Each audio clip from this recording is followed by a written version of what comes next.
هل المريض بيختار العملية ولا ما بيختارش العملية؟ دي مهمة جدا. اختيار العملية ده في عوامل كتير جدا بتتحكم فيه.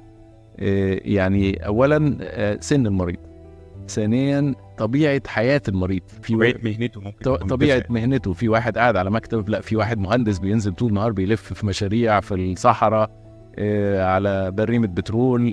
في واحد مدرس طول النهار واقف في الكلاس بتاعه من الساعة 8 الصبح للساعة 3 الظهر. في واحد بيشتغل لحد الساعة 12 بالليل، في واحد بيروح الساعة 2 الظهر يقعد في بيته قدام التلفزيون. كل دي حاجات بتفرق جدا في اختيار العملية. طبيعة الأكل مهمة جدا.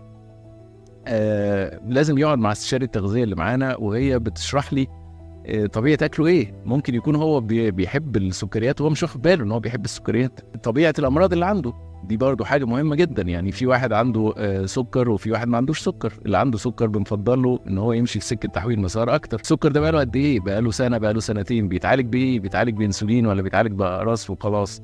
ولا مجرد إن هو يظبط أكله السكر بيتظبط؟ كل دي حاجات لازم. السكر التراكمي عنده قد إيه؟ السكر التراكمي واحد عنده 5، واحد عنده 6، واحد عنده 12، واحد عنده 14. كل دي حاجات بتأثر. وظائف الكبد بتاعته، وظائف الكلى. يعني في عيانين عندهم فشل كلوي مثلا، فده محتاج يعمل عملية، فده له نظام مختلف خالص. في واحد الكبد بتاعه بدأ يتأثر من السمنة ومن الدهون اللي على الكبد، فده له برضو بنمشيه في سكة تانية خالص.